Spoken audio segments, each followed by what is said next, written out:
नमस्कार. तुम्हा सर्वांचं माझ्या यूट्यूब चॅनलवरती खूप खूप स्वागत. तर मित्रांनो, जर तुम्ही नवरात्रीमध्ये अखंड दिवा लावणार असाल तर हा व्हिडिओ तुमच्यासाठी अत्यंत महत्त्वाचा आहे. कारण या व्हिडिओमध्ये आम्ही तुम्हाला सांगणार आहे अखंड दिवा लावण्याचे कारण आणि त्यांचे नियम. तर अखंड दिवा कसा व कुठे लावावा आणि कोणत्या चुका आपण करायला नाही पाहिजे, कारण या चुका आपल्या हातून झाल्या तर मग देवीचा अपमान होतो. मित्रांनो, हा दिवा हा प्रकाश पसरवतो आणि प्रकाश हा ज्ञान पसरवतो. देवाकडून आपल्याला संपूर्ण ज्ञान मिळावं म्हणून आपण देवाजवळ दिवा लावतो. कोणती पूजा असो किंवा कोणतेही समारंभाचे लोकार्पण असो, सर्व शुभ कार्यांच्या सुरुवातीस दीप प्रज्वलन करण्याची ही प्रथा असतेच. ज्या प्रकारे दिव्याची वात नेहमी उंचावते त्याचप्रमाणे माणूस देखील उंचावत राहो हेच दीप प्रज्वलनाचे मुख्य अर्थ आहे. म्हणून सर्वांचे कल्याण हो ही अशी इच्छा बाळगणाऱ्या माणसाने दिवा लावताना दीप मंत्र आवर्जून म्हणावा.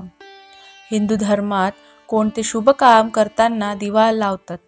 सकाळ आणि संध्याकाळ पूजा करताना देखील आपण दिवा लावत असतो. वास्तुशास्त्रात दिवा ठेवण्याचा आणि त्याला लावण्यासंबंधित काही नियम सांगण्यात आलेले आहे. दिव्याची वात कोणत्या दिशेला असावी या संदर्भात वास्तुशास्त्रात पुरेशी माहिती मिळते. वास्तुशास्त्रात हे देखील सांगितले आहे की दिव्याची वात कोणत्या दिशेला ठेवल्यावर त्याचा परिणाम काय होतो. मित्रांनो, नवरात्रामध्ये अखंड दिवा का ठेवतात? तर आपल्या हिंदू धर्मात नवरात्रीला खूप महत्त्व आहे. आपण वर्षातून 2 वेळा देवीची उपासना करतो.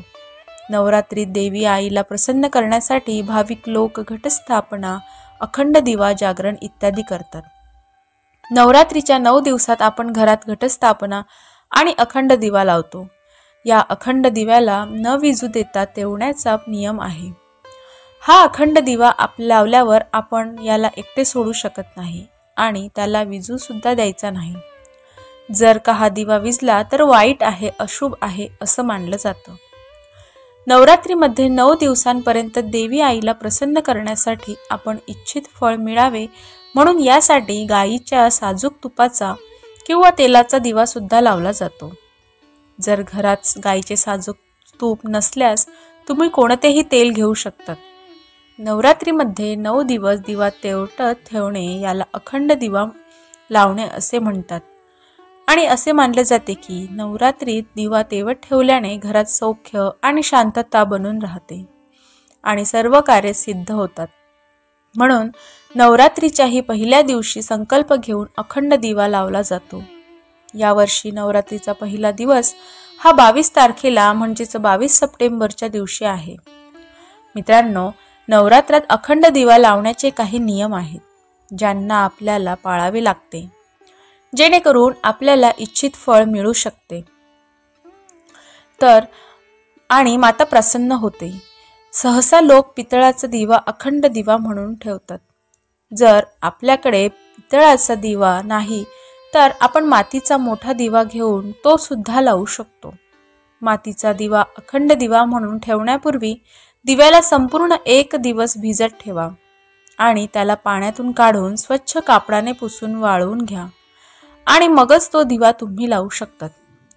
शास्त्रानुसार नवरात्रीमध्ये अखंड दिवा लावण्यापूर्वी आपण मनात काही संकल्प घेतो आणि देवी आईला विनंती करतो की आमच्या सर्व पूर्ण इच्छा होऊ दे.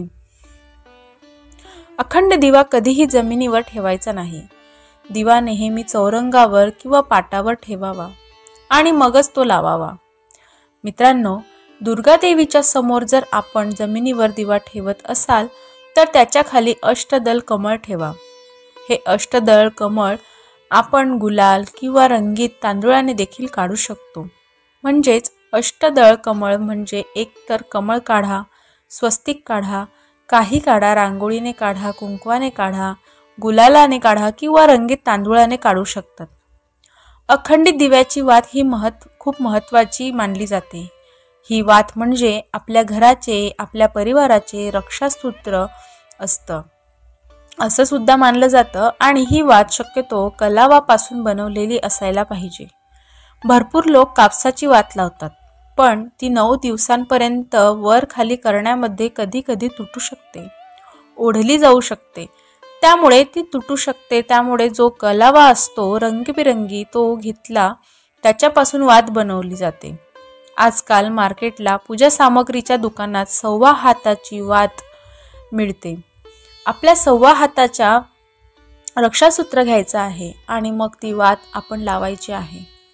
पूजेत वापरला जाणारा कच्चा कापूस जर आपण घेऊन वात बनवणार असाल तर तीही चालते, पण ती जरा सांभाळून आपण लावायची आणि वापरायची असते. अखंड दिवा लावण्यासाठी साजूक तुपाचा वापर करावा किंवा तेलाचा वापरही तुम्ही करू शकतात. मोहरीचे तेल सुद्धा वापरू शकतात. तिळाचे तेल सुद्धा तुम्ही वापरू शकतात. अखंड दिवा देवी आईच्या उजव्या बाजूस ठेवावा, पण जर दिवा तेलाचा असल्यास त्याला डाव्या बाजूस ठेवावा. दिव्याला वारा लागू नये म्हणून त्याच्यावर काचेचे झाकण ठेवावं. संकल्प पूर्ण झाल्यावर कधीही दिव्याला फुंकर मारून विझवू नये. दिव्याला स्वतःच शांत होऊन द्यायचा.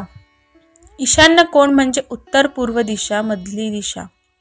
ह्याला देवीचे किंवा देवांचे स्थान म्हणून ओळखले जाते. म्हणून अखंड दिवा पूर्व किंवा दक्षिण दिशा म्हणजे आग्नेय कोणात ठेवणे शुभ असतं.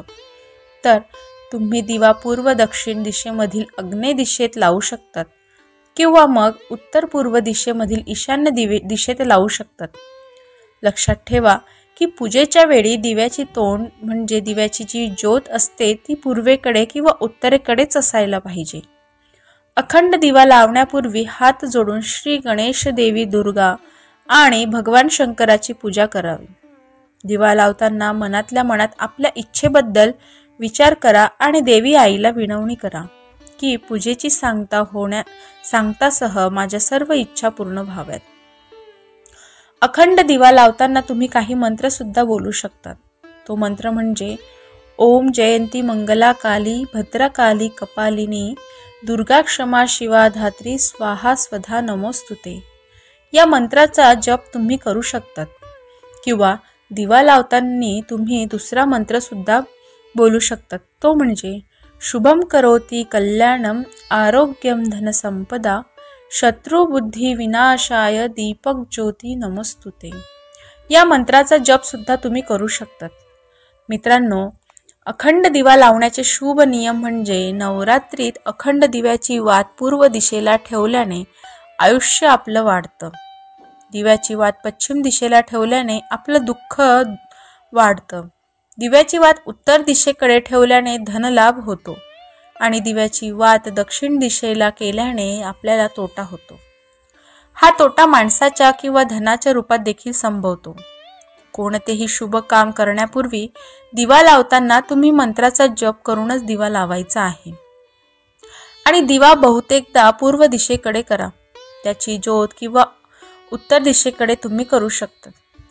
अखंड दिव्याची उष्णता दिव्यापासून सुमारे 4 बोट जाणवली पाहिजे असा दिवा या भाग्याचे सूचक असतो. दिव्याची वात सोनेरी असावी, ज्यामुळे आपल्या जीवनात धनधान्य अफाट मिळतं आणि व्यवसायात प्रगती होते. जर अखंड वात विनाकारणास्तव स्वतः विझल्यास घरात आर्थिक संकट येतात अशी मान्यता असते. दिव्यात पुन्हा पुन्हा वात बदलू नये.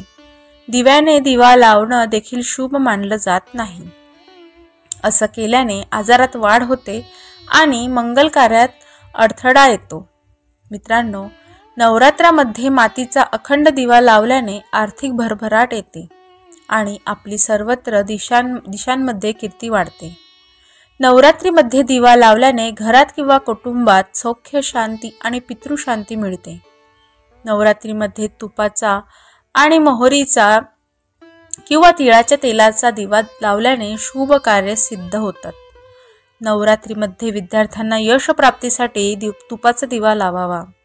जर आपल्याला काही वास्तुदोष असल्यास त्याला दूर करण्यासाठी वास्तुदोषाच्या ठिकाणी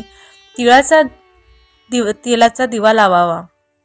शनीच्या दुष्प्रादुर्भावापासून सुटका मिळवण्यासाठी नवरात्रीमध्ये तिळाच्या तेलाचा अखंड दिवा लावावा. हा अखंड दिवा शुभ मानला जातो. तर मित्रांनो, ही माहिती होती अखंड दिवा नवरात्रीमध्ये लावण्याची. ही माहिती तुम्हाला आवडल्यास तुमच्या मित्रपरिवारामध्ये शेअर करा आणि तुम्हाला आवडल्यास व्हिडिओला लाईक, शेअर आणि सबस्क्राईब करायला विसरू नका आणि कमेंटमध्ये श्री स्वामी समर्थ नक्की लिहा. धन्यवाद.